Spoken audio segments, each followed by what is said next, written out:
Yeah. Again, these are mythic expressions, not literal. So if someone has a necrophilia fantasy or something, uh, you can again engage, that in a much more reasonable way than if you try to pursue it in a literal way. Any reasonable person would know, well, shoot, if I did this, found some corpses and go have sex with them, and what if I get caught? I mean, you're really making things too complicated. It's not the place. Mythically, see, this is about ritual. And in a ritual, the emotional content, the ecstatic content, the engagement is to the psyche is real. That's why daddy-daughter can be so compelling, because you can really feel those energetics within of the daddy or the little girl. People it's instant, they just know that, and it's a very strong thing. So, I mean, that would be my recommendation if someone presented to me, or I want to, or worse, whatever it might be, to, understand the consequences if you take that, if you think you can only do that literally. I don't believe there's anybody who can only literally find their sexual fulfillment through some extreme edge like that. I think they can much more likely, except, clearly there are sociopaths and psychopaths and other people who do have problems, big issues that way. But again, it's not about their sexuality, it's about some other deep part of themselves. Yes? I have a question. Yes. Okay, so my question is, if you're having this non-physical, intimate experience where a partner is sharing their fetishes and kinks with you, and it's kind of like out there, you're not really sure how to react, what's a good way to show them that you're like listening to them, you're hearing them, but not being like judgmental? Yeah. Well, bless you for having the compassion to be concerned about that, because it is a challenge. First to admire them, I would go there. Like, wow, it's so amazing that you took that step and were able to be so vulnerable and trust me so much. I'm honored that you could express that to me, and that's really an amazing fantasy that you have. And it's not one of mine, but I really encourage and support you to fill that. And if you want to talk about it more, I'd be happy to, So I would just try to, stay engaged and compassionate that way. That's a beautiful place, I think, to take it.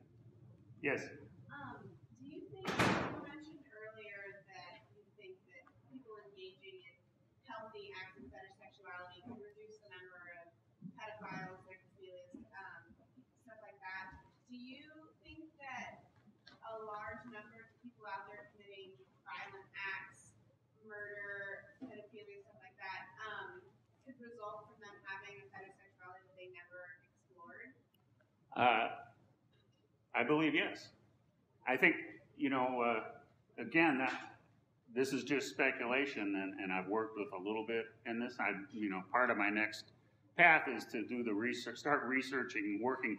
This is partly of my survey, is to get kind of a baseline of quote unquote normal people. But yeah, and then do the same kind of survey in an offender population and kind of see how they compare with each other, and start to just have communication with them to see if they understood that they could consensually engage this desire without going to prison, without ruining someone's life, their own life, their families.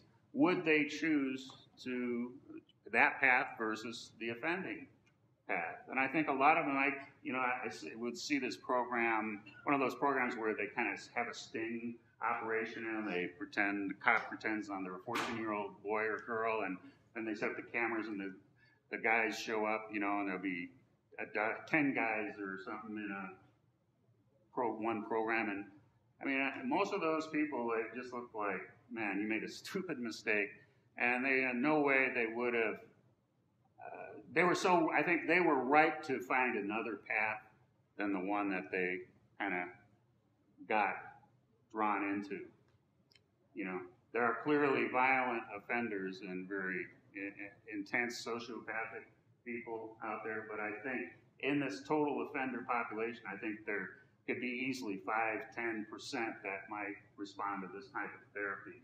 In other words, you know, they could call, there could, right now, there's an intervention window that's not being addressed. Before someone violates someone, there is a window where that idea first came alive in them and they actually offended. That's a window of opportunity that's not being looked at or considered or have anything in place where those people could come and address, because the stigma, the legal implications of outing yourself in that regard are, right now, it's not safe for them to even do that, or reasonable. So that's what I would like to see, hotlines established for people who think they might offend, but really don't want to, but they don't understand how to deal with this part of them that's just compelling them constantly, that they could engage someone with a little knowledge that could help them understand that, or even be referred to a therapist who knows how to handle these kinds of things, and it could be covered by insurance. That's what I'd like to see, you know, that it's just in the spectrum. If we're serious about reducing child molestation and rape and other violent types of sex crimes, this, I think, is an important thread to start picking up on. You know, sexuality has been the bastard of human personality for millenniums. You know, we've embraced, you know, intellect, creativity, spirit, and emotion, you know, as honorable things to research and talk about and learn about. But sex has just been, you know, the poor bastard back here that we don't want to show up. And it's really the time. This is the era to bring welcome sexuality into contemporary the human psyche. I mean, now. So what is a fetish? Is a fetish just a sexual preference? Or does everybody really has what would be defined as a fetish? Yeah. Well, first of all, I don't say that everybody has a fetish sexual orientation, just like not everybody is gay or lesbian, etc. So there's this broad pantheon that people can fit in. I believe that fetish sexuality is a mythic, archetypal-driven sexuality that engages more than just friction. You're really engaging a whole persona that is what I call sometimes your sex creature. You know, that it's the one. It's a totally different animal than your everyday personality. It's got a different tone of voice, different body language, you know, different ways of looking at someone. It presents in a whole different energetic, but that's the part we mostly hide or don't express or don't show up. So I think there's a broad range of just sexual engagement that people can be in, and then there's a range of it that's in the fetish sexual realm. Well, let's talk about